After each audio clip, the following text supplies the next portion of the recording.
Shalom familia, gracias por acompañarnos en un estudio más aquí en la Biblia en su contexto. Vamos a seguir nuestra serie de enseñanzas que estamos llevando con respecto a la introducción a la metodología de estudio. Una metodología, recuerden que ya hicimos el primer capítulo, que fue Convenios en la Biblia. Hoy vamos a hablar sobre justicia y bondad en la Biblia, que es la esfera que continúa, recuerden, en la metodología de estudio que estamos aplicando, que es la metodología de estudio que nuestro hermano y maestro Rico Cortés nos ha enseñado y que realmente, familia, ha sido de gran bendición para nosotros. Por eso estamos compartiéndola para que ustedes puedan tener el primer contacto con esta metodología, conocer los vocabularios y poder profundizar aún más en estos temas. Y quiero invitarlos a aprovechar esta oportunidad, familia, a que se suscriban a tesorosdeltemplo.com, en donde se encuentra el segmento de, o el sector donde está el discipulado de los del camino. En ese lugar van a tener acceso a estudios exclusivos que están realizando nuestros hermanos Juan Suaste, la hermana Lisa Velázquez, el Moré Rafi y el Moré Rico Cortés, en donde ellos, en estos temas que vamos a ver nosotros en esta introducción, en esta serie de introducción, va a ser algo muy básico. Pero los invito a que vayan, se suscriban a la plataforma Tesoros del Templo y puedan ser parte del discipulado. ¿Para qué? Para que puedan profundizar aún más en estos temas. ¿Por qué? Porque recuerden que estos temas los vamos a ver presentes desde el Génesis hasta el Apocalipsis. Son los temas básicos que vamos a encontrar en la Biblia y al conocer el vocabulario vamos a poder identificarlos. Por eso nuestro objetivo en esta serie es que ustedes puedan tener ese vocabulario inicial, el ABC, la primer contacto con esta metodología para que ustedes puedan paso a pasito ir profundizando más aún en el tema. Así que vamos a iniciar ya. Recuerden, la vez pasada hablamos sobre convenios, dimos una introducción y que ya hay disponible en el Tesoros del Templo, están las enseñanzas de nuestra moraliza Velázquez sobre el tema, y sobre justicia y bondad están los estudios del pastor Juan Carlos Soaste, que también están muy buenos, y aparte él los encara en otra perspectiva, un poco más profundo, con mucho más información, para que podamos aprender aún más. Así que, sin más, vamos a iniciar con nuestra enseñanza. Permítanme que les voy a compartir eh, lo que vamos a, los recursos y la información que vamos a estar manejando en este tiempo. ¿Bien? Así, ahí está. Bueno, familia, hoy vamos a hablar, como les decía, de justicia y bondad en la Biblia.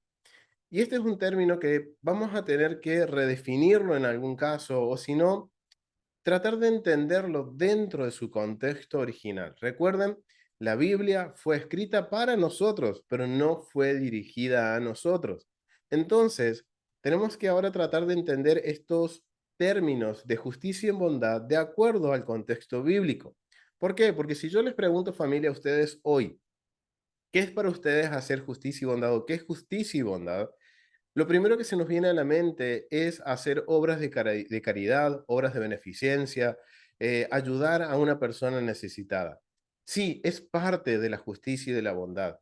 Eso es importante, pero termina siendo el resultado de lo que realmente significa este concepto de justicia y bondad de acuerdo al antiguo Medio Oriente. O sea, no quiere decir que no lo vamos a hacer. Sí, hay que hacerlo, familia, pero es parte del resultado que uno obtiene al comprender lo que realmente quiere decir justicia y bondad en el contexto bíblico. Entonces, vamos a tratar en esta horita y media que tenemos disponible de poder entender este concepto y poderlo aplicar también a nuestras vidas.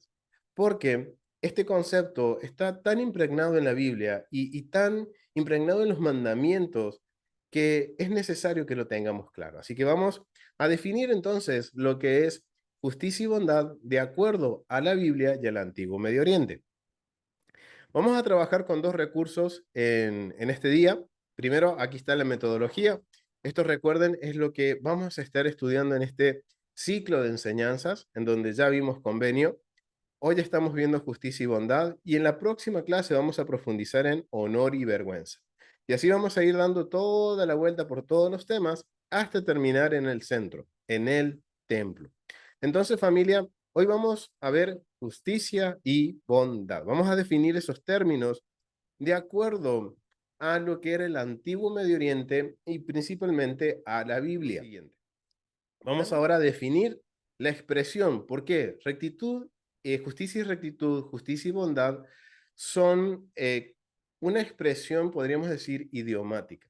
¿Por qué? Porque hay un concepto y lo que vamos a entender es ese concepto. De acuerdo a Moshe Winfield, nos menciona que el concepto de justicia social se expresa en el antiguo Israel y en el antiguo cercano oriente por medio de una endidadis, un término bastante complicado, no muy poco frecuente, pero endidadis significa expresión de un solo concepto mediante dos nombres coordinados. ¿Qué quiere decir esto? En simples palabras, es una expresión de dos palabras que están coordinadas, que tienen relación, pero pueden variar estas palabras. Lo único que no va a cambiar es el concepto, la esencia de lo que representa justicia y rectitud, justicia y bondad. Eso es un ejemplo, ¿bien? De lo que es una endidadis. Bien, quiere decir lo mismo, las palabras tienen ahí una relación, pero son palabras distintas. El más común para par de palabras para cumplir esta función en la Biblia es justicia y rectitud o rectitud y justicia. Es una frase que vamos a encontrar mucho en la Biblia, que la vamos a leer y la vamos a encontrar de esa forma, o justicia primero o rectitud primero. Sin embargo, junto a esta expresión encontramos también la palabra, el modismo, podemos decir, la expresión de rectitud y equidad. Y al usar estas palabras, esto nos enseña o nos va a dar la pauta de que el concepto de justicia y rectitud, de justicia y bondad, es más allá que hacer obras de caridad o que hacer obras de beneficencia o de ayudar a alguien que está en una situación, como les decía al principio, es algo que debemos hacer, pero tiene que ser el resultado de ejecutar el concepto de esta frase en nuestras vidas. Entonces, al ver que esto tiene equidad, también es representante de lo que es la rectitud y la justicia, esto nos está hablando entonces que aquí hay algo también de término legal dentro de esta expresión. O sea que no es simplemente una expresión que tiene un concepto, sino que este concepto está ligado a la legalidad y principalmente en el antiguo Medio Oriente. Palabras pares que se encuentran en pasajes poéticos y por lo tanto aparecen principalmente en paralelismos. O sea, pueden usarse muchas veces para hacer comparaciones, pero también vamos a ver dentro del vocabulario bíblico, y esto quiero dejarlo bien claro, familia, que en la Biblia vamos a ver un vocabulario con respecto a lo que es la justicia y la rectitud, o la justicia y la bondad, muy similar a lo que era en el antiguo Medio Oriente. Eran vocabularios comunes, eran vocabularios que se usaban para dar a entender el carácter de lo que representa esta frase. Entonces vamos a ver como cierta paralelismo, cierta similitud en el vocabulario. Pero va a haber una gran diferencia cuando veamos cómo se aplica para el antiguo Medio Oriente y cómo se aplica para Israel. Entonces, ya vamos definiendo lo que significa esta expresión y lo que vamos a poder también aprender. Como yo les mencionaba recién, aquí vamos a encontrarnos de que, como les decía, esta frase o esta expresión se usaba mucho en el antiguo Medio Oriente. Y miren, yo aquí les voy a citar algunos fragmentos de algunos enunciados o de algunas leyes que se han encontrado de, por ejemplo, civilizaciones como los Hammurabis, los babilónicos, los mesopotámicos, que hablan justamente de justicia y rectitud. No era algo solo exclusivo de Israel. Era una expresión, algo que era también base de la sociedad del antiguo Medio Oriente.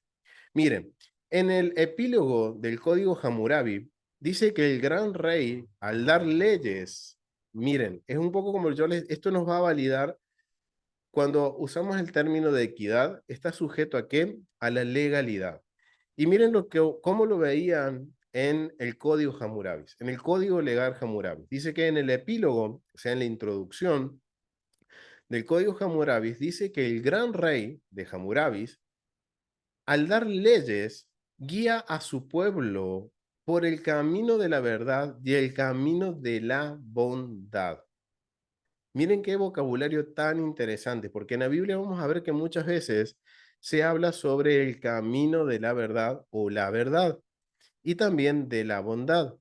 En otra parte dice que puso Kitum u Misarum. Ese es el término en el lenguaje de Hammurabi que significa justicia y rectitud en la tierra y trató con amabilidad a la gente. Esto está hablando del rey. Y aquí nos está dando el nombre de un rey, que es Asurbanipal. Dice que los dioses le dieron bondad preordenada, Simat Damekitim. Ese es el término que se usa en la ley de Hammurabi. Y dicen que lo creó con Kitum u Misurum. O sea, recuerden, y esto es un poco que vamos a hacer un poquito recordatorio de lo que eran los reyes para el antiguo Medio Oriente. Recuerden, tanto un faraón como un rey en las civilizaciones antiguas se consideraban como dioses, como los hijos de los dioses. Es más, eso se extendió hasta primer siglo, hasta la época de nuestro Mesías Yeshua. Recuerden que el César también se creía que era el hijo del dios de los romanos. Entonces, vemos aquí un precedente que nos muestra esa percepción de la cosmovisión del antiguo Medio Oriente y vemos que ahora este término de justicia y bondad no solo se está conectando con convenios como una ley, sino que también se va a conectar en otra esfera que vamos a ver que es caos y orden, que tiene que ver con la cosmovisión del antiguo Medio Oriente, que es simplemente cómo en la antigüedad percibían el mundo en el que vivían. Y en el mundo que vivían, pensaban que los reyes eran los hijos de los dioses que venían a gobernar a la humanidad y eran los únicos que tenían contacto con los dioses. Por eso miren cómo habla sobre Asurbanipal. Dice que los dioses le dieron bondad preordenada. O sea, como que lo crearon, como dice ahí, y lo crearon con justicia y rectitud. ¿Por qué? Porque la función del rey era mantener a su pueblo supuestamente en seguridad, en mantenerlo en bondad, en bendición. O sea, esa era la idea de lo que era lo que es justicia y bondad para lo que era el antiguo Medio Oriente. Entonces ahí ya tenemos un precedente que es de acuerdo al código Hammurabi. Miren también lo que menciona, tratar con justicia se menciona explícitamente en el código de Hammurabi. Dentro de las leyes había un tratado o había un ítem que decía que había que tratar con justicia. Bien, y es algo que se menciona en Hammurabi. Cómo caminar por el buen camino. Esa frase hace mención a eso, a tratar con justicia. En la sección mencionada anteriormente, que esto es lo que dice la tabla de Hammurabi, Dinat Misarim, Sa Hammurabi, Sarum Leum, Ukinauma, Matam Usam, Kinam Ridam, Damakam Usas Bitu. ¿Qué quiso decir todo eso? Las leyes equitativas, las cuales fueron establecidas por el poderoso rey Hammurabi, quien guía a la tierra en el camino de la verdad y en el camino de la bondad. Wow, esos vocabularios se me hacen bastante familiares a mí. Pero miren que para el antiguo Medio Oriente el hacer justicia y bondad era mucho más que estar ayudando a alguien o hacer obras de beneficencia, sino que se estaba tratando de leyes que de alguna forma iban a ser leyes de justicia social, como leíamos al principio. O sea que iban a tratar de buscar qué, el equilibrio, el status quo dentro de la sociedad. Se supone que eso es lo que debería de suceder dentro de las culturas del antiguo Medio Oriente. Entonces, ahí tenemos un precedente en cómo dentro del Código Hammurabi se percibe lo que es la justicia y la rectitud. Era un don divino, era un don que era dado por los dioses y que solamente los reyes tenían la autoridad de dar estas leyes de justicia social. También vamos a encontrar dentro de la oración de Nabónido, rey de Babilonia, lo siguiente: día y noche me conceden bondad, el camino de la paz y equidad, el camino de Kitú Umisari, o sea, el mismo significado de justicia y rectitud, que ponen a mis pies. ¿Quién ponen a sus pies? Los dioses. Y esto, miren, acá es bien interesante porque Winfield hace esta comparación con Malaquías capítulo 2, párrafo 6, en donde dice: la instrucción sincera estaba en su boca, en paz y en equidad. Caminó conmigo. Miren, vamos a validarlo, porque acá vamos a ver un ejemplo de cómo el vocabulario del antiguo Medio Oriente es muy similar a lo que dice la Biblia. Así que vamos a ir a la Biblia, vamos a ir a aquí, vamos a ir a Malaquías, habíamos dicho, vamos a ir a Malaquías, Malaquías, aquí está.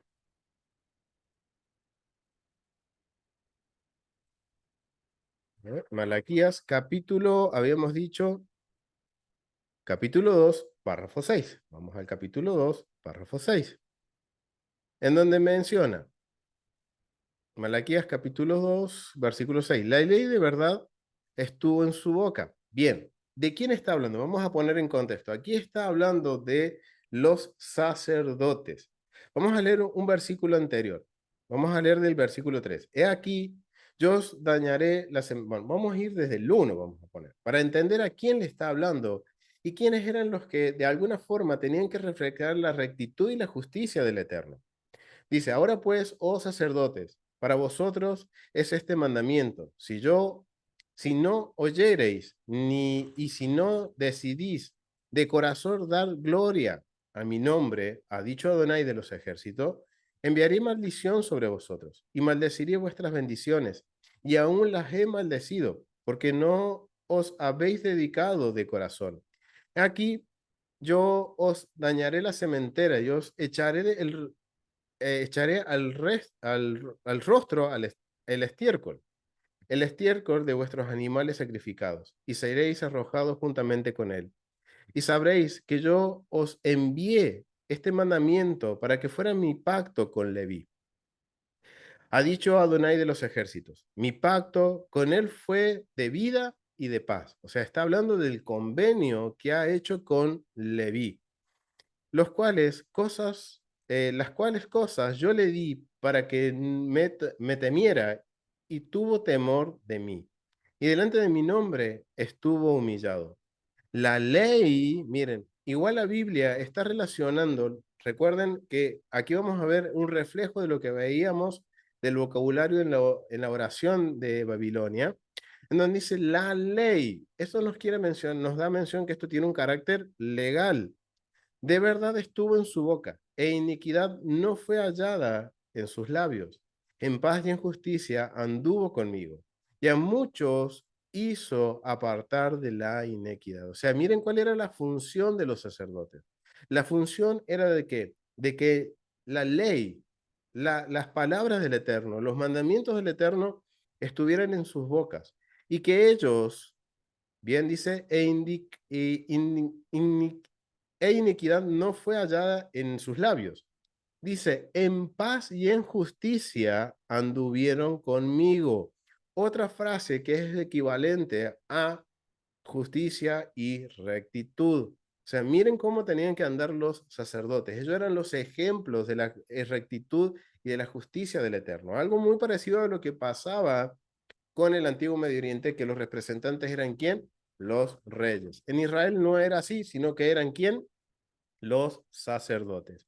Y miren cuál era la función: de que se apartaran muchos de la inequidad, de la maldad, de la perversión. Entonces, es interesante que vemos el mismo vocabulario que estamos viendo en la oración de Nabónido. Es algo muy similar. Pero cuando ahora vamos a empezar a profundizar un poco más en estas diferencias, o sea, en ver lo que era el antiguo Medio Oriente y lo que nos dice la Torá sobre la justicia y la bondad, vamos a ver que hay una gran diferencia. Continuemos. Entonces, ya comparamos lo que fue Malaquías 2, párrafo 6, versículo 6, que vemos que el vocabulario es similar. El verbo es eru, que es la raíz de la palabra misarum, que significa rectitud o justicia. Significa principalmente proceder por un camino recto, un concepto que concuerda con la concepción de la justicia y equidad como un camino por el que se debe viajar. Miren lo que se entendía en Babilonia con respecto a esto de la justicia y la rectitud. El término acadio, andurarum o durarum, libertad, también significa proceder sin obstrucciones. Eso es lo que representaba la rectitud y la justicia para el antiguo Medio Oriente.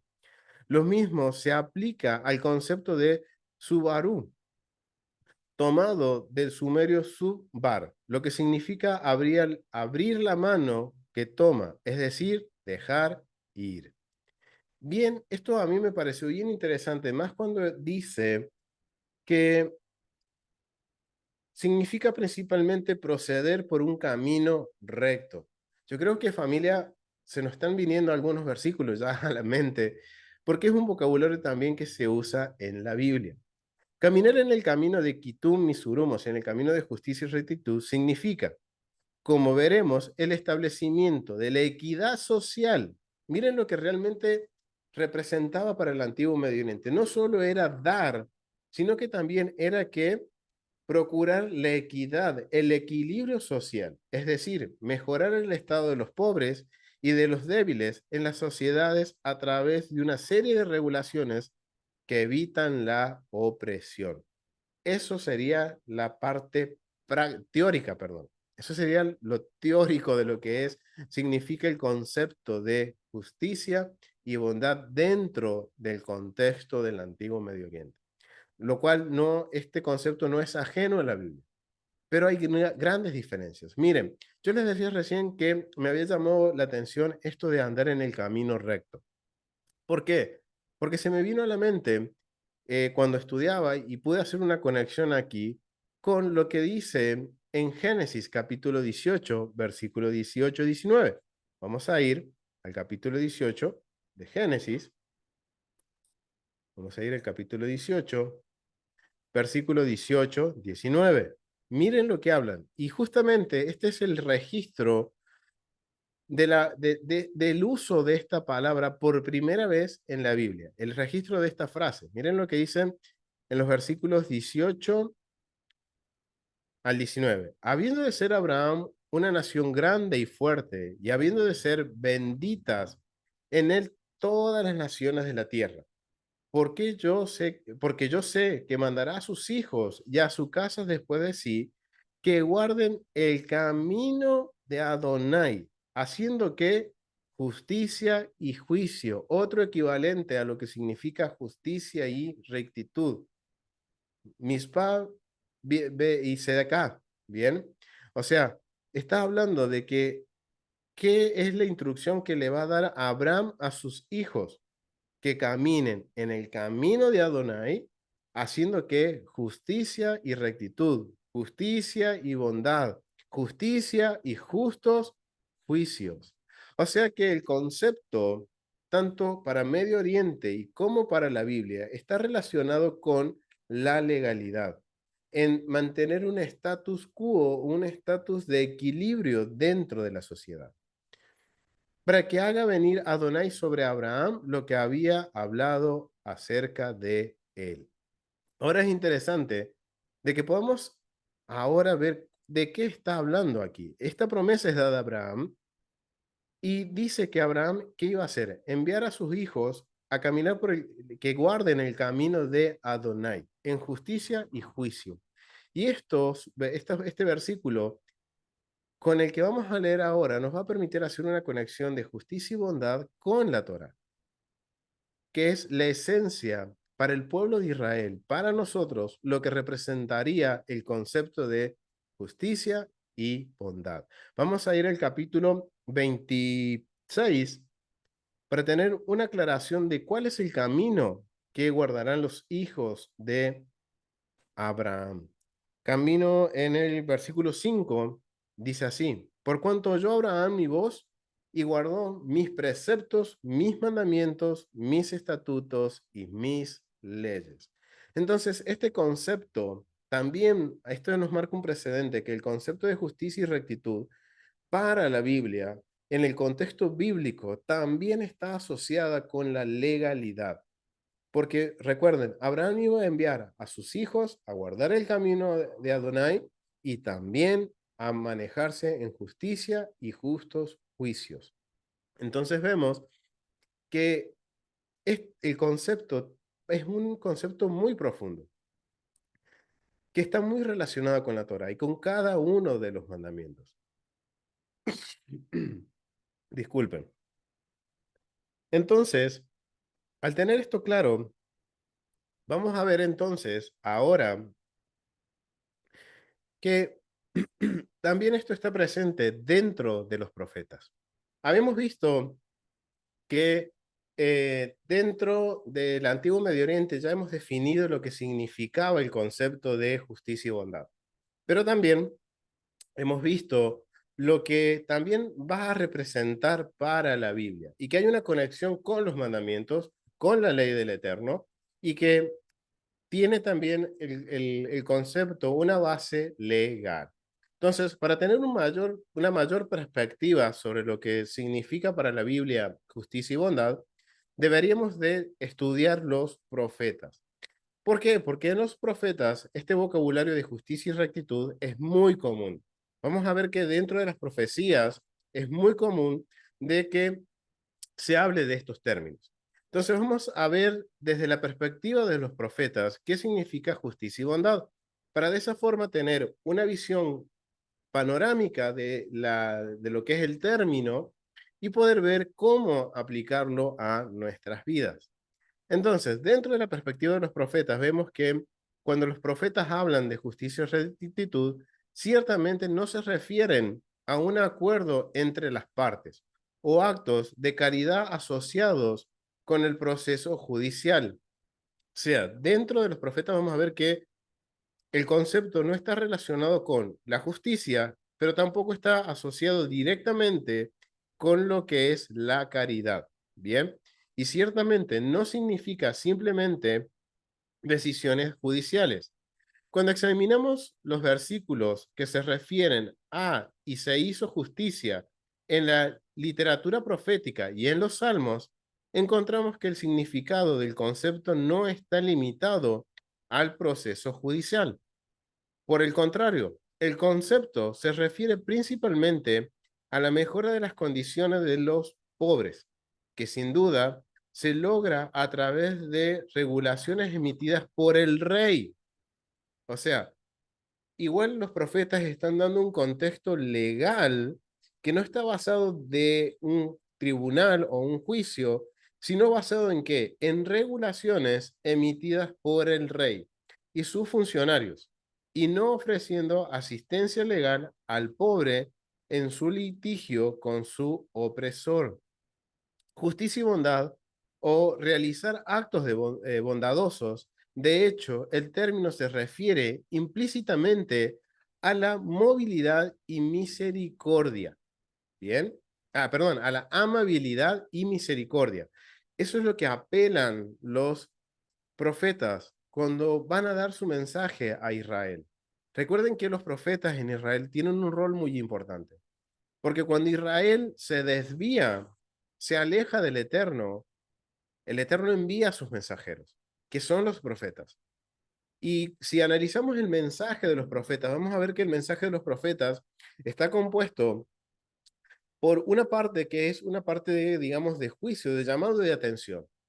Pero al finalizar sus mensajes, siempre el Eterno da una opción, una posibilidad para que el pueblo pueda regresar y pueda estar de nuevo cerca del Eterno.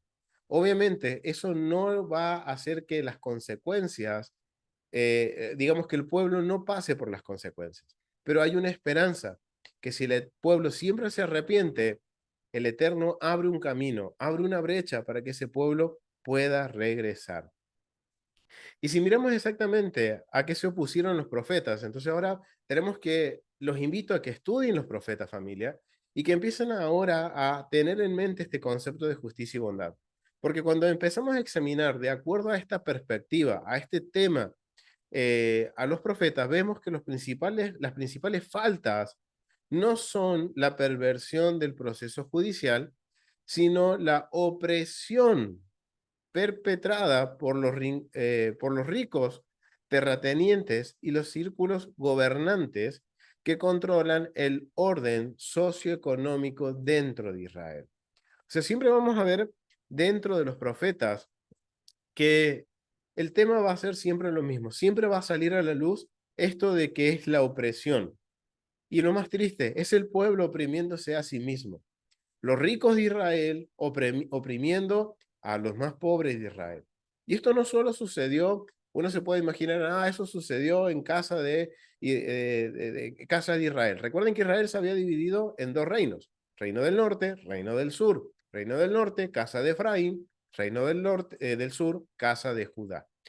En ambos reinos, cuando leemos los profetas que hablan tanto para Efraín como hablan tanto para lo que es Judá, vamos a ver que el vocabulario es el mismo y que siempre la exhortación es la misma. Y como nos menciona aquí Winfield, es que siempre el problema principal que fue la opresión dentro de Israel, que es algo que el Eterno, dentro de sus mandamientos, Él nos ordena a que amemos a nuestro prójimo, sea quien sea, rico, pobre, sea un extranjero, pero que esté en convenio en el pacto. Entonces, no podemos oprimir. Es más, dice, recuerden, nos dice el Eterno, recuerden que ustedes fueron extranjeros, no opriman. Pero cuando vemos la historia de Israel, sucede tanto en ambos reinos que la opresión, que esa mentalidad del antiguo Medio Oriente se había penetrado tanto en la civilización israelita que habían empezado a oprimir a los más pobres. Y por eso los profetas, vamos a ver que los profetas siempre hacen esta, esta salvedad y siempre ellos están eh, llamando la atención al pueblo en estos temas. Entonces, vamos a tomar a un profeta. Vamos a tomar el libro más pequeño, el libro de Amós. Vamos a ir al libro de Amós y vamos a ver algo de este vocabulario y ver cómo los profetas tenían que lidiar con respecto a este tema de la justicia y la rectitud, que era algo que Israel, y esto nos tiene que llamar a mucho a nosotros la atención, y que tiene que ser una alerta para nuestras vidas de la necesidad que tenemos de entender este concepto y saberlo aplicar en nuestras vidas. Porque ¿qué sucedía en Israel? Ellos tenían la Torá, tenían quien les enseñara, pero se ve que no tenían muy claro el concepto. Entonces, siempre caían en lo mismo y siempre los profetas venían y traían el mismo mensaje. Vamos a ver que hay una línea de las condiciones del mensaje o del centro del mensaje, es lo mismo. El pueblo se había olvidado de lo que era la justicia y la rectitud. Entonces, vamos a ver lo que dice Amós capítulo 3, versículo 10. Miren cómo exhorta, y Amós es un profeta que habló a Samaria, o sea, casa de Efraín. Vamos a ver lo que dice en el versículo 10. Versículo 10 menciona lo siguiente: no saben hacer lo recto, dice Jehová, dice Adonai. Miren con lo que lo está confrontando a casa de Efraín. Le está diciendo, ustedes no hacen lo recto, y sabemos que esa palabra está relacionada con la justicia y la bondad. O sea, no saben hacer justicia y bondad. Dice, no saben hacer lo recto, dice Adonai. Atesoran rapiña y despojan sus palacios. Por tanto, Adonai el Señor ha dicho así: un enemigo vendrá por todos lados de la tierra y derribará su fortaleza y tus palacios serán saqueados. Miren aquí lo interesante de este vocabulario. Aquí el profeta está haciendo hincapié en que Efraín se había asociado o de alguna forma estaba en contacto con Egipto, pero también se habían olvidado de hacer lo recto. Y habían empezado ¿qué? A atesorar, atesorando rapiña y despojando y despojos en sus palacios. O sea, habían empezado a hacer usura, habían empezado a apropiarse, digamos, los que más tenían, habían empezado a oprimir a los que menos tenían.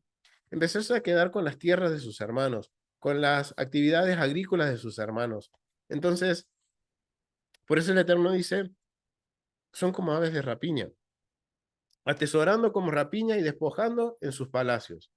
Pero miren, siempre que vamos a ver, y esto nos va a marcar un precedente, y más que nada, digamos, esto viene a ser como una especie de patrón también, porque cuando el pueblo empieza a ensoberbecerse, empieza a estar alejándose del Eterno y poniendo su mirada en las riquezas, en el dinero, en obtener más, en apropiarse de más, esa es la primera causa por la cual el pueblo se aleja del Eterno. Cuando llega a un punto en que se encuentra económicamente bien, en que el pueblo se encuentra en la nación en una situación privilegiada de seguridad militarmente, está viviendo en paz, vamos a decirlo, ¿qué sucede con el pueblo? Se relaja. Y al relajarse, empieza a olvidarse de hacer lo recto. Y empieza a ganar esa mala inclinación y el querer tener más y quiero tener más y voy a pisar cabezas por tener más. Entonces, ¿qué está sucediendo aquí? Es el principio de la decadencia. Y empezó así en Efraín, en oprimirse a ellos mismos. Por eso vemos que en el versículo 11, una vez que exhorta el profeta, da el resultado, que va a ser caos. Vamos también a ver el capítulo 4. Vamos al capítulo 4. Capítulo 4, el versículo 1. Oíd estas palabras, vacas de Basán, que estáis en el monte de Samaria, que oprimís a los pobres y quebrantáis a los menesterosos. Aquí ya es más claro. Aquí ya el profeta está siendo bien claro y le está diciendo, ustedes que oprimen al pobre, que quebrantáis al menesteroso, que decís a vuestros señores, traed y beberemos.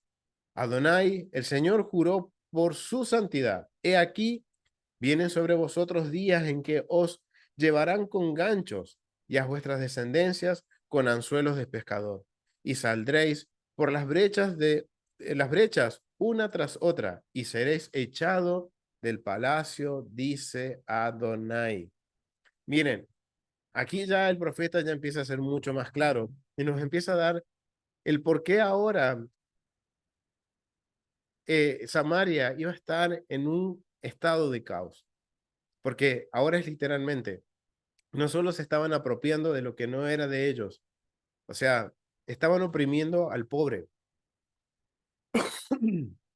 y quebrantando ¿a quién? A los menesterosos.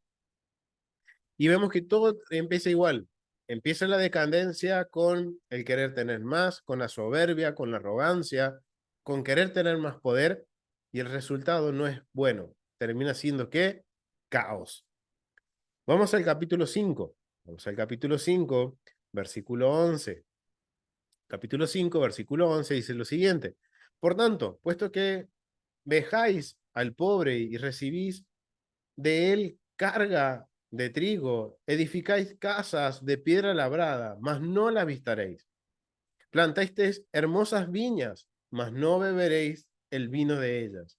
Porque yo sé que de vuestras muchas rebeliones y de y de vuestros grandes pecados, sé que afliges al justo y recibes cohecho, y con la tribulación hacéis perder su causa a los pobres. Por tanto, prudente en el tiempo cayó, porque el tiempo es malo. Miren, vuelve a ser bien claro el profeta. Y esta es la perspectiva que nos están dando de lo que es la justicia y la rectitud dentro de la Biblia.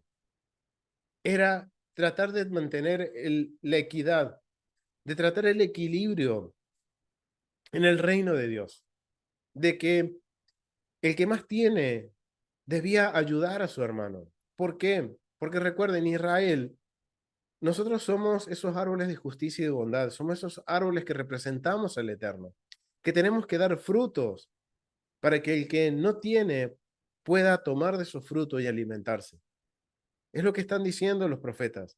El término de justicia y rectitud no solo es dar, sino que también uno, velar, y esto tiene una condición legal, esto, de guardar los mandamientos. El que yo guarde los mandamientos y el que no me aparte, no aparte mi mirada del Eterno, va a resultar en que mi resultado va a ser que yo voy a estar haciendo obras de caridad. Pero primero tengo que obedecer los mandamientos. Tengo que guardar los mandamientos. Recuerden que esto está conectado con Génesis capítulo 18, 18, 19, 26, 6, 26, 5, perdón. Entonces, aquí vemos que el profeta vuelve y otra vez el resultado es el mismo. Empieza el pueblo a qué? A ser codicioso, a la avaricia, y todo termina en caos. Vamos al capítulo 8. Vamos al capítulo 8 y vamos a ver el versículo 5 al 6. Vamos a leer del 4. Oíd esto, los que explotáis a los menesterosos y arruináis a los pobres de la tierra. Miren el mensaje a quién se lo está dando Amós en este caso. Amós está yendo directamente con aquellos y dice explícitamente, a los que explotáis a los menesterosos, explotáis a los menesterosos y arruináis a los pobres de la tierra, diciendo, ¿cuándo pasará el mes y venderemos el trigo y la semana y abriremos los graneros del pan y achicaremos la medida y subiremos el precio y falsearemos con engaño la balanza para comprar los pobres por dinero y los necesitados por un par de zapatos y venderemos los derechos del trigo, perdón, los desechos y venderemos los desechos del trigo. Miren, en la Reina Valera nos está dejando claro de que está en esta traducción, nos está dejando claro de que el profeta le está hablando directamente a aquellos que están oprimiendo, que están explotando, están sacando provecho, y miren en lo que piensan sus cabezas. Se habían olvidado de hacer tanto lo recto, se habían apartado tanto de los mandamientos del Eterno, y sabemos por la historia de Efraín principalmente, del reino de Efraín, que ellos se apartaron totalmente de la Torá. Es más, ellos tuvieron el vituperio de levantar dos becerros de oro, uno en Dan y uno en Betel, y cambiar las fiestas, por ejemplo. Pero ahora sabemos el por qué sucede eso en Efraín. Porque ellos habían empezado ¿qué? A experimentar la bondad, la buena vida. Habían empezado a experimentar la abundancia, al estar bien. Pero ¿qué sucede? Empezaron ¿qué? Su camino de decadencia. ¿Y cómo sabemos esto? Miren, aquí en la Reina Valera es claro, pero no tan claro como en la Dios habla hoy. Permítanme que quiero compartirles cómo menciona este versículo, la Dios habla hoy. ¿Por qué uso esta Biblia? Me dirán, ¿es católica? Sí, ¿saben qué? Al ser católica, ellos no lo leen. Entonces, no tienen por qué modificarla o cambiarla. Y el vocabulario está muy asociado a lo que es el contexto del antiguo Medio Oriente. Y el vocabulario es bien directo. Miren lo que dice en el capítulo 8, en los versículos 5. Aquí yo tengo la Dios habla hoy.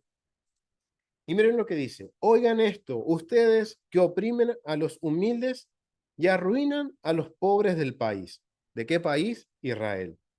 Ustedes que dicen, ¿cuándo pasará la fiesta de la luna nueva? Para que podamos vender el trigo. ¿Cuándo pasará el Shabbat? El sábado, dice. Miren, lo dice en una Biblia católica. Y miren lo que dice, ¿cuándo pasará la fiesta de la luna nueva? Familia, ¿cuál es la fiesta de la luna nueva? Yom Teruah. Y dice, ¿cuándo pasará la fiesta de la luna nueva? Para que podamos vender el trigo. O sea, sabemos que esta festividad es un tiempo señalado, un tiempo de Shabbat. No estaba su pensamiento en ese tiempo. Estaban sus mentes, sus corazones, estaban alejados de lo que el Eterno quiere realmente en las festividades, sino que ellos estaban ¿qué? Pensando, uy, ¿cuándo se termina el Shabbat de la fiesta? Porque necesito ir a vender el trigo. Dice, ¿cuándo pasará el Shabbat? El sábado, para que vendamos el grano a precio alto y usando medidas con trampa y pesas falsas. Arruinemos, ya vemos aquí una gran diferencia. ¿Por qué? Porque en el capítulo 8 de lo que es, aquí cuando está hablando en la Reina Valera, miren cómo está planteando el versículo 6. El versículo 6 lo está poniendo entre signos de preguntas. Bien, pero en La Dios habla hoy es un poquito más fuerte, porque dice, está poniéndolo entre signo de admiración, de aclamación. Arruinaremos, dice, arruinaremos a los pobres hasta que ellos mismos se nos vendan como esclavos para pagar sus deudas, aunque solo deban un par de sandalias. Venderemos hasta el desecho del trigo, dice. El Señor ha jurado por la gloria de Jacob, nunca olvidaré lo que han hecho. Caos. Y miren, esto es, al leerlo en esta versión, me doy cuenta cuál fue el problema por el cual Efraín entró en decadencia. Y no solo Efraín, porque cuando leemos los profetas que hablan a Judá, también ellos van a hablar de la misma forma. Sucede exactamente lo mismo en Judá. Cuando la sociedad empieza a estar bien, cómoda, a no hacerle falta nada, a enriquecerse, se olvida de que tiene que velar por su hermano que el que menos tiene, por el prójimo. Y este es el inicio de la decadencia. Y miren hasta el punto que empiezan con avaricia y terminan ya alejándose de las fiestas, alejándose de los tiempos señalados, alejándose del Shabbat. Y ahí no dice que no guardaban Shabbat, dice que sí, guardaban el sábado, dice. Pero su reverencia, su meditación, su corazón, ¿en dónde estaba? ¿En santificar el día o en qué? En estar tramando cómo explotar y arruinar al pobre. Ese fue el inicio del caos para Efraín. Y así vemos cómo ellos llegaron a adorar a dos becerros de oros, a cambiar las fiestas, a decir, no, este mandamiento no me conviene, hago este que a mí me conviene. O lo hago como a mí me gusta. Y no respeto las autoridades legales. Sucede eso. Entonces, ahí vemos una perspectiva. Entonces, espero familia que al analizar los profetas, y hemos analizado a Amós porque es un libro corto y que está bien claro el vocabulario. Vemos que en la Biblia lo que es justicia y rectitud no solo es dar familia, sino es como yo vivo en mi vida. Si mi vida personal está realmente alineada con la rectitud del Eterno. ¿Y cuál es la rectitud? El camino del Eterno, el camino recto, el Derech Hashem, el camino de Hashem. ¿Cuál es? Guarda sus estatutos, sus mandamientos y sus leyes. No nos olvidemos de eso, familia. Y miren, esto es algo que la historia se repite. Sucedió en la historia de Israel. ¿Ustedes creen que nos está pasando hoy en día en nuestra sociedad? ¿Por qué vemos tanto caos, tanta necesidad económica, tantos problemas económicos? Porque nos hemos alejado tanto del camino de Hashem, el camino del Eterno, que nos hemos olvidado del concepto básico de lo que es rectitud y justicia, familia. Y esto ha sido de acuerdo a la perspectiva, digamos, de la Torá, del Pentateuco, de los profetas, del contexto cultural. Pero esto también sucedía en la época de nuestro Mesías Yeshua. En el primer siglo era también un factor esencial lo que era la justicia y la rectitud dentro del Imperio Romano. Pero antes de continuar, quiero que veamos esta tablita que quiero compartirles. ¿Por qué? Porque antes de pasar al Nuevo Testamento, quiero que podamos marcar algunas diferencias. ¿Por qué? Miren, les quiero compartir este cuadro. Este cuadro va a comparar las leyes de la Torá con las leyes de Hammurabi, la ley de Hammurabi. ¿Por qué? Porque ya habiendo ya en esta introducción que hicimos sobre el concepto de justicia y bondad, vemos que está relacionada con las leyes. Vemos que el vocabulario es muy similar al que se usa en Antiguo Medio Oriente para hablar sobre el mismo término. Ahora vamos a enfocarnos en determinar cuál es la diferencia entre Israel y el Antiguo Medio Oriente. El vocabulario es similar, pero la esencia de lo que significa justicia y bondad es totalmente distinto. Miren, vamos a comparar algunas leyes.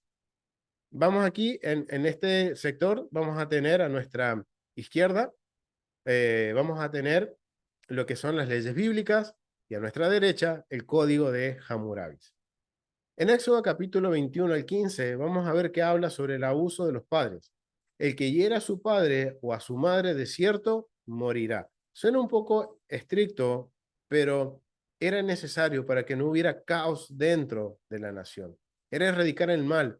Y para llegar a este punto, era necesario ir a un juicio. Y no está hablando de niños pequeños, sino que ya está hablando de un hombre grande que está abusando de sus padres.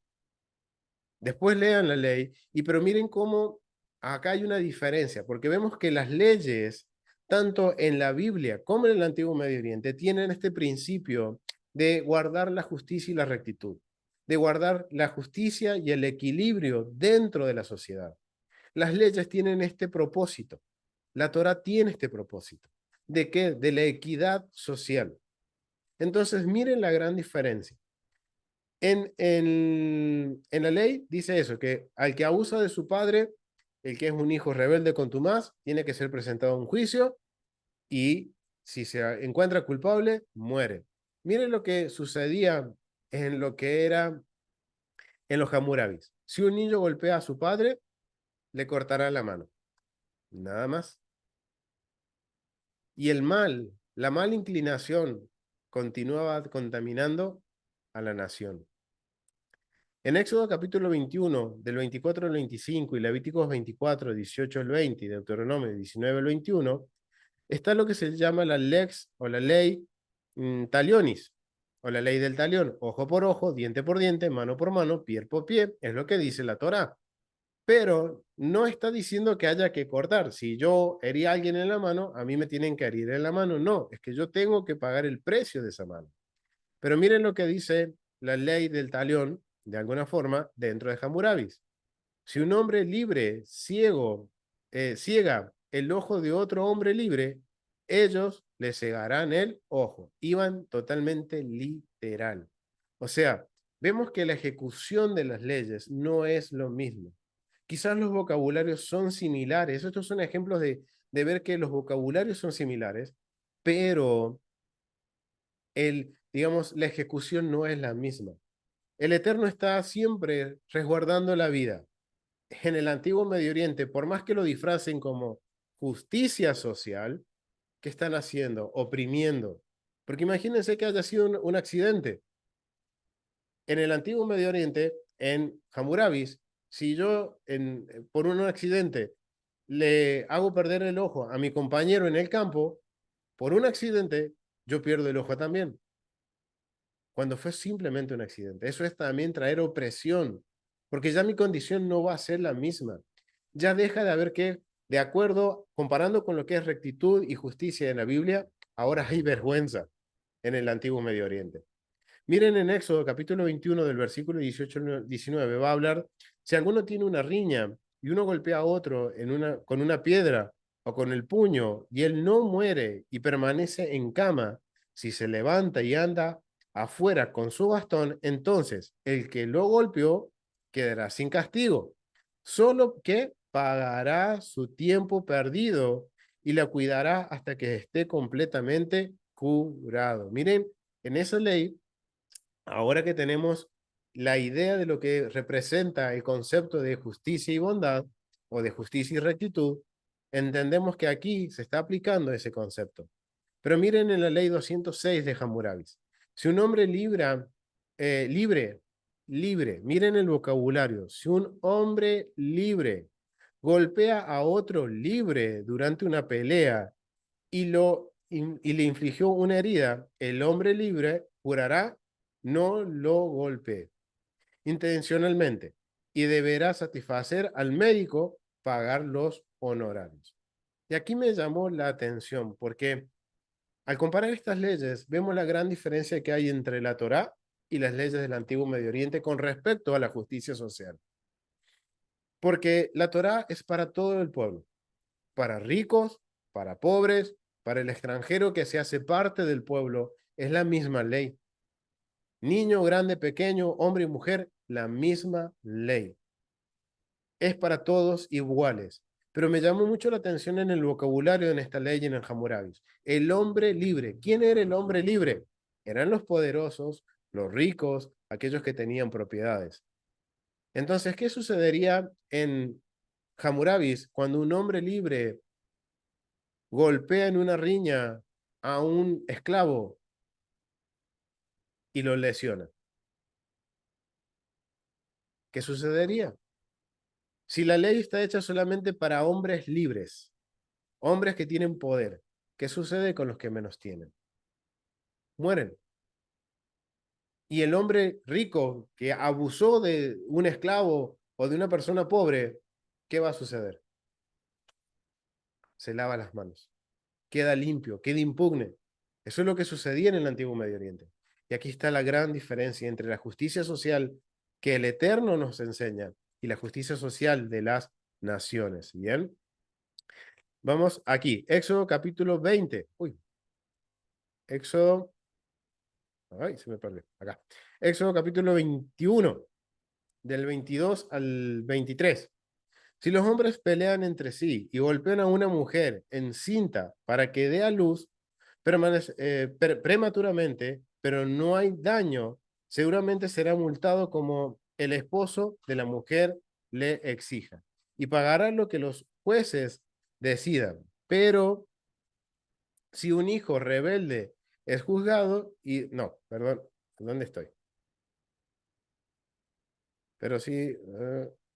pero si hubiere más daños, entonces señalarás como pena de vida por vida. Bien, o sea, miren cómo era la ley en el caso de que, y esta ley está resguardando a la mujer.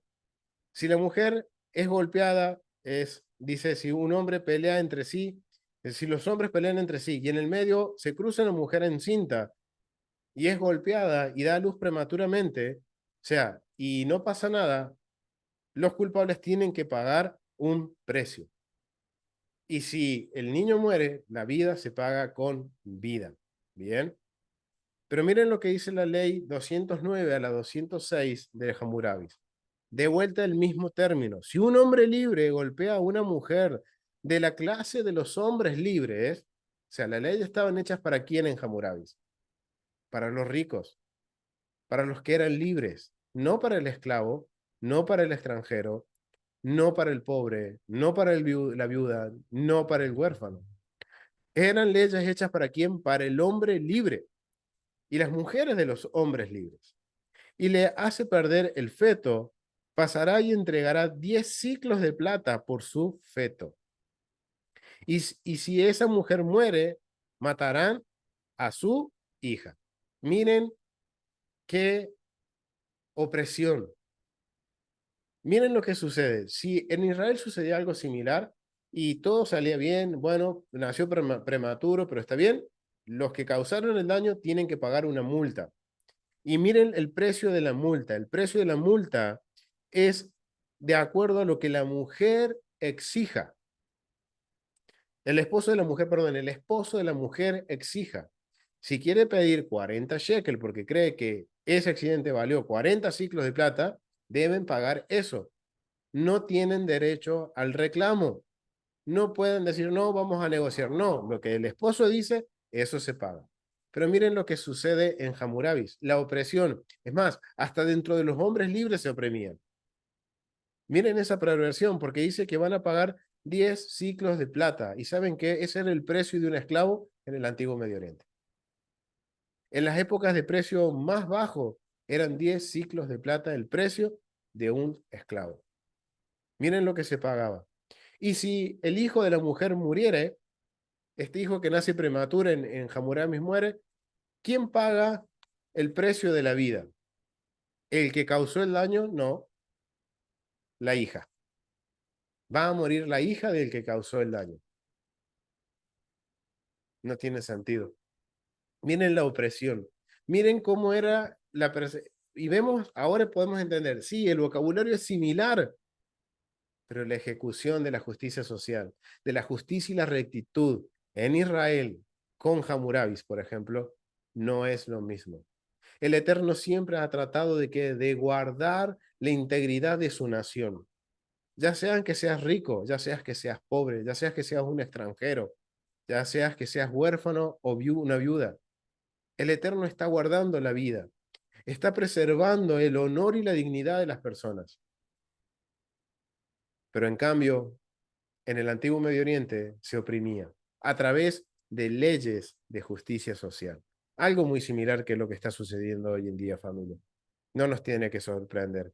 En Deuteronomio capítulo 21, del versículo 18 al 21, un hijo rebelde es juzgado y asesinado. Mientras que en el antiguo Medio Oriente, en Hammurabis, un hijo rebelde es desheredado después de ser juzgado. Y miren, que un hijo sea rebelde en el antiguo Medio Oriente significaba una señal de vergüenza para la familia. Y eso no solo afectaba a la familia, sino que afectaba a la comunidad. Y miren qué sucedía en Hammurabis. Ah, sigue vivo, vaya, y está desheredado. En el Éxodo capítulo 21, del versículo 16 a Deuteronomio 24 y Deuteronomio 24:7, dice lo siguiente: el que se secuestre a un hombre, ya sea que lo venda o sea encontrado en su propiedad, seguramente será ejecutado, o sea, será llevado a juicio. Mientras que la ley 14 de Hammurabis dice, si un hombre rapta al niño pequeño de otro hombre, será asesinado. Solamente era el niño. ¿Por qué? ¿Por qué un niño? Tenemos que comprender cómo funcionaban las familias en el antiguo Medio Oriente. Recuerden que un niño era un bien preciado para el patriarca, era su descendencia, era la propiedad privada de un hombre en el antiguo Medio Oriente. Pero si se rapta a un hombre ya adulto, pasó a ser esclavo. No hay una ley en Hammurabis para eso. En cambio, el Eterno dice, no importa, niño, grande, pequeño, quien sea, secuestra, debe ser juzgado. En Hammurabis, solamente si robaba a un niño, si secuestraba a un niño, era juzgado. Si secuestraba a un hombre grande o a una mujer, no era juzgado.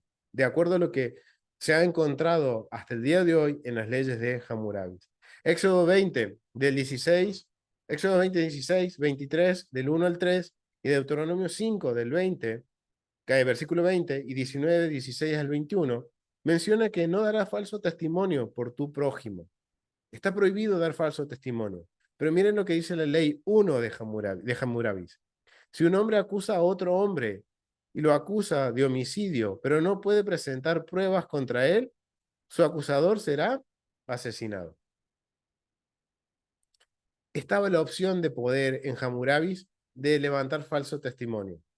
Y obviamente esta ley va acompañada de otras leyes que van a permitir que esto suceda y que esta ejecución de asesinar al acusador no suceda, porque era una sociedad corrupta. Las leyes favorecían esa sociedad corrupta. La justicia social favorecía en Hammurabis y en el antiguo Medio Oriente que existiera una sociedad corrupta. El Eterno dice, no, directamente no lo hay. No debe haber. No hay. Éxodo capítulo 22, del 10 al 11, dice, si un hombre le da a su vecino un burro, un buey, una oveja o cualquier animal para guardarlo y muere o es herido o es expulsado mientras nadie mira, un juramento ante el Señor será hecho por los dos, por el dos de ellos que no ha puesto las manos sobre la propiedad de su vecino, y su propiedad y su propietario lo aceptará y no hará restitución. O sea, si yo voy a mi vecino y le dejo, miren, me tengo que ir, le dejo mis animales para el cuidado y sucede un accidente, yo sé que yo de propia voluntad le estoy dejando esos animales a mi vecino, a su cuidado. Él no tiene la responsabilidad si, como dice acá, sucede un accidente, él me lo va a tener que restituir. No, pero miren lo que sucede en Hammurabi. Si un hombre alquila un buey y un dios lo golpea de muerte, el hombre que alquila el buey hará un juramento por el dios y será librado. Es totalmente lo opuesto. Dice, el hombre que alquiló, yo ya está, ya lo alquilé, yo no me hago responsable, listo. La persona que le alquiló el animal pierde, pierde un animal, pierde un instrumento de trabajo. Miren cómo las leyes van cambiando y cómo las leyes tienen digamos, una perspectiva totalmente distinta. Y vemos que el Eterno siempre va a velar ¿por qué? Porque su pueblo viva en una equidad, que su reino esté en equilibrio. Por eso le da a los que tienen mucho, les da. ¿Para qué? Para que ellos puedan sostener a los que menos tienen. Reivindicar el honor, que ese va a ser el próximo esfera que vamos a ver, que es honor y vergüenza. Entonces aquí espero haber marcado esta diferencia y que puedan haber entendido la diferencia entre las leyes del antiguo Medio Oriente y lo que realmente el Eterno está haciendo con la Torá. Está haciendo un proceso contracultural. Está yendo contra la cultura y está marcando la diferencia y mostrando lo que es realmente una sociedad en equilibrio, lo que realmente significa justicia social, velar por aquellos que están en vulnerabilidad, huérfanos, viudas y extranjeros, y los pobres. Entonces, ahora ya entendimos este punto y ahora sí quiero que vamos para terminar con el Nuevo Testamento, con los escritos del primer siglo, porque como les decía, primer siglo no está exento de todo esto. Y tenemos que entender que en el primer siglo era muy común que Roma tuviera una política también muy similar, en donde generara dependencia a través de la justicia y la bondad, generara dependencia al Estado. Eso se llamaba la Pax Romana, en donde el César supuestamente proveía recursos como baños, gimnasios, carreteras, en épocas de crisis, alimento, para que el pueblo lo siguiera apoyando. Y si uno estaba en contra de esa Pax Romana, de esa ley, era un enemigo del César, era un perseguido político. Entonces, tenemos que tener esto en mente porque en base a eso es lo que va a suceder ahora en el primer siglo. Era en el mundo en el que Israel estaba sumergido en ese momento. Era el contexto en el cual Yeshua tenía que estar caminando y lidiando con estas, y miren, y esto es algo que sucede y ha sucedido en la historia de Israel y hasta el día de hoy está sucediendo. En el punto en que se empiezan a mezclar los pensamientos. En primer siglo se empezó a mezclar lo que, digamos, la relación con el Dios de Israel, con el helenismo, con la filosofía, con otros aspectos, otras costumbres, y empezó a tomar forma y empezó a ver dentro del mismo judaísmo del primer siglo, gente que seguía el judaísmo pero mezclado con el helenismo y mezclando lo griego con lo hebreo. Y sí, se dirán familia, sí, sucede, hoy mismo está sucediendo eso. Pero vemos que ese era el contexto en el cual Yeshua tenía que estar lidiando. Entonces, ahora Yeshua tiene la misión de restaurar el concepto de justicia y rectitud. Ya lo definimos, ahora ya sabemos qué es lo que ahora el Mesías tiene que venir a restaurar en cuanto a este concepto de rectitud y justicia. Y esto lo tomé del diccionario bíblico del Lexham, que me pareció muy adecuado este comentario. Dice, Yeshua extiende la Torá aún más en términos de justicia. Él declara, no penséis que he venido a abolir la ley o los profetas, es decir, los mandamientos de Dios. No vino a abolir, sino que a cumplir. Mateo 5, versículo 17.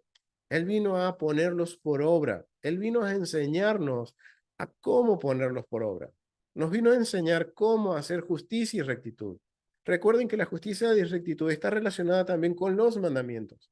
Es la esencia de los mandamientos, que va a dar un resultado, que yo haga la acción de justicia y bondad.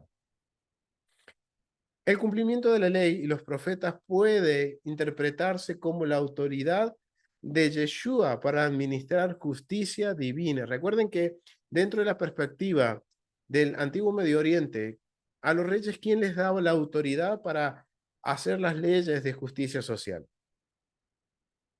Exactamente, familia, los dioses.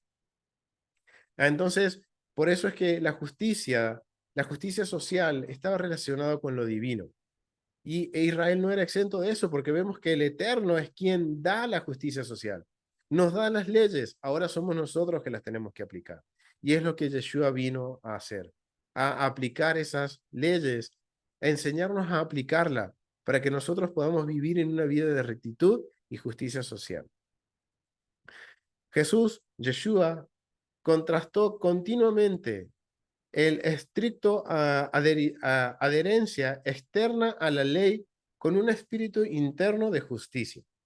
¿Qué está queriendo decir esto el comentarista? Vamos a ver que siempre el Mesías, ¿contra qué se opuso siempre? La religiosidad, hacer cosas sin tener la cabaná, la reverencia. Esa era siempre la disputa que tenía con los fariseos. Los fariseos tenían siempre la costumbre de que de fijarse más en los adornos del mandamiento y no en el mandamiento. Más de una vez vemos que Yeshua confronta con la esencia del mandamiento, con la esencia de la justicia social dada por Dios. ¿Por qué? Porque en el primer siglo se había ya desviado otra vez la mirada de Israel, se había desviado de la esencia del mandamiento a los rituales, la liturgia, lo que eran la purificación ritual, la ritualidad.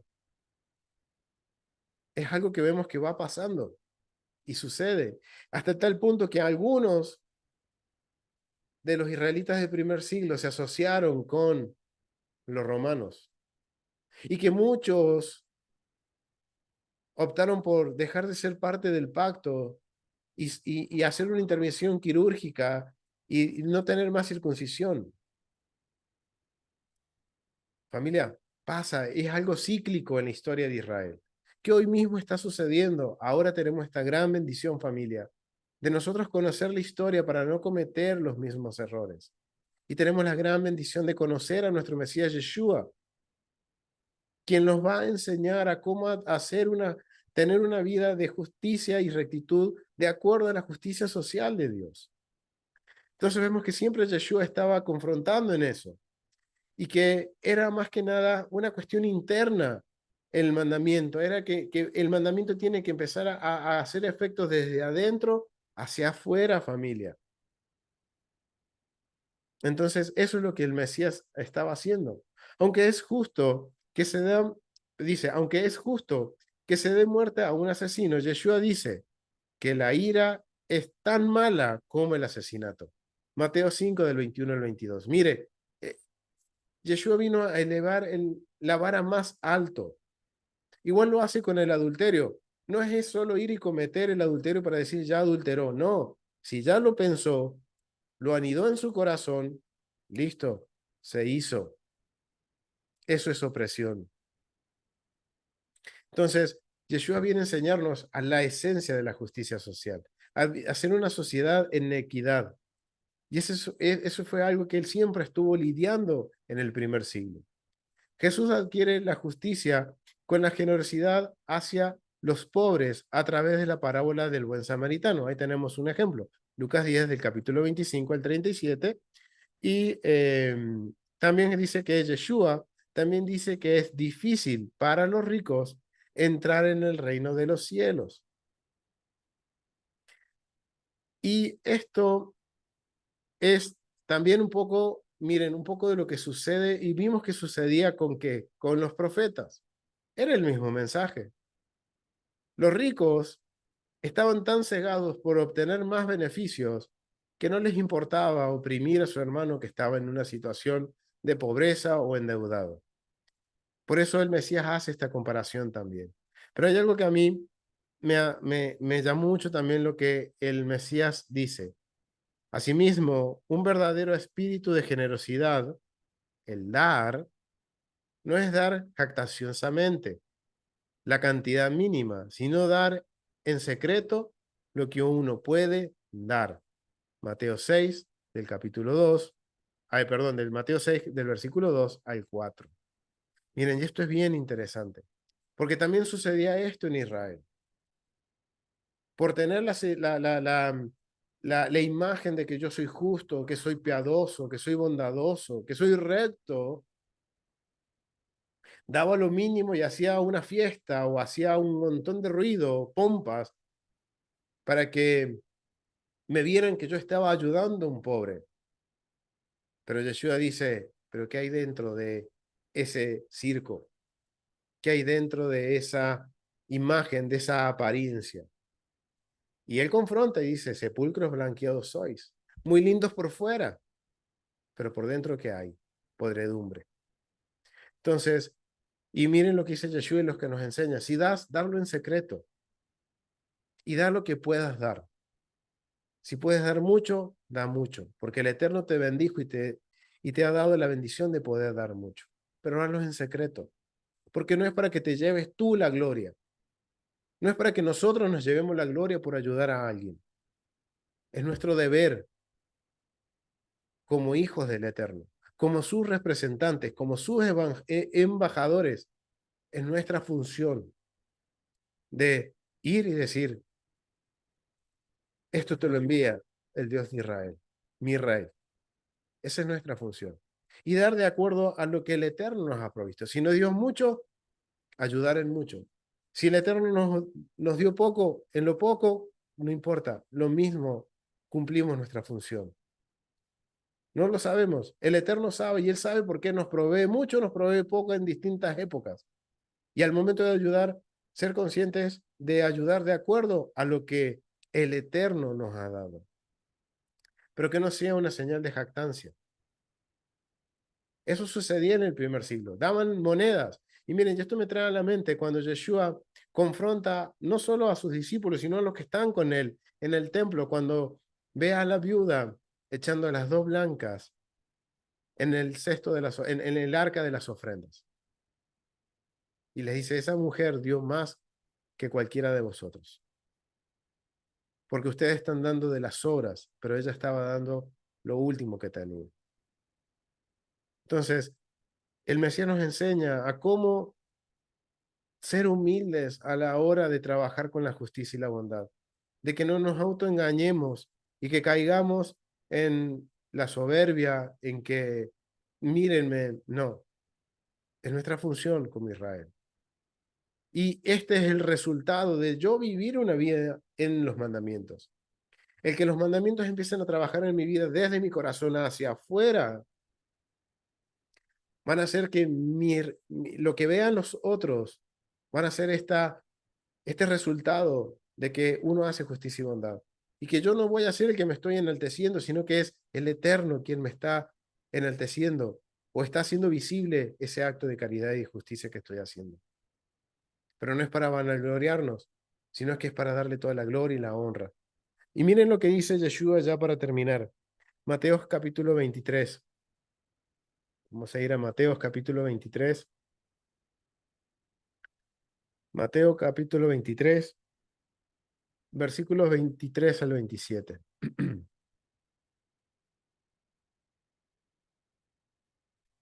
Mateos 23, 23, 23, 27. Hay de vosotros, escribas y fariseos hipócritas, porque limpiáis lo de, perdón, 23. Hay de vosotros, escribas y fariseos, hipócritas, porque diezmáis la menta y el eneldo y el comino, y dejáis lo más importante de la ley, la justicia y la misericordia. Esto no quiere decir de que me voy a ir a los extremos. ¿Qué quiere decir esto? Que no, voy a guardar la ley y voy a hacer un rajatabla. Vamos a hablar así, un rajatabla. Voy a ser estricto y no voy a ayudar y yo voy a guardar la ley. No, familia. No tenemos que dejar de hacer una cosa por hacer la otra. Yeshua está diciendo eso. O me voy al otro extremo. Yo voy a ayudar, pero no voy a guardar la ley. No, el Mesías nos viene a enseñar a que tenemos que hacer ambas cosas. Y miren cómo los confronta a los hipócritas. Porque limpiáis lo de afuera del vaso y del plato, pero por dentro, perdón, me estoy adelantando. Eh, Dice, el enel del comino dejáis lo importante de la ley, la justicia y la misericordia, la mispai sedeká y la fe. Esto era necesario hacer sin dejar de hacer aquello. O sea, no puedo yo obedecer la ley sin hacer justicia o hacer justicia sin obedecer la ley. Ambas cosas van de las manos. Y esto nos afirma el concepto de lo que es realmente justicia y bondad. Es un término legal que está relacionado con una acción de hacer, de dar, de cuidar. Y miren lo que dice, esto era necesario hacer sin dejar de hacer aquello, o sea, sin dejar de hacer una cosa por la otra. Guía ciego, que coláis el mosquito y tragáis el camello. Hay de vosotros, escribís fariseos hipócritas, porque limpiáis los de afuera del vaso y del plato, pero por dentro estáis llenos de robo e injusticia. Solo apariencias. Miren lo que el Mesías nos enseña, no dar por apariencias. Y miren familia, yo sé que muchas veces en lo que son las fundaciones es un poco complicado no hacerlo como dice el Mesías, hacerlo en secreto, porque hay que cumplir ciertas regulaciones y demostrar que si una empresa me ayuda como fundación, yo posar para la fábrica de lápiz que me dio el lapicito para hacer una obra de justicia y bondad. Es entendible en ese punto, pero no debe ser la constante, de que si yo de voluntad propia decido ayudar a alguien, no sea para jactarme, sino que tengo que ir y decirle, el Eterno me envió con esto para ti. O directamente no decir nada, ayudar y con el testimonio de uno, demostrar que uno es distinto y que guarda la Torah. Lo vamos a dejar hasta aquí, familia. Los invito a que vayan a Tesoros del Templo, que puedan profundizar aún más en este término que es la justicia y la bondad. Nuestro hermano y pastor Juan Carlos Suaste ha hecho un excelente trabajo presentando la información, mostrándolo en otros contextos históricos, en el contexto escritural más profundo, que podemos ahora con esta base poder comprender aún más de lo que realmente significa justicia y bondad. Familia, lo dejamos hasta aquí y vamos a continuar el próximo estudio, el próximo estudio con la esfera de honor y vergüenza. Así que familia, nos vemos en el próximo estudio. Shalom familia, bendiciones.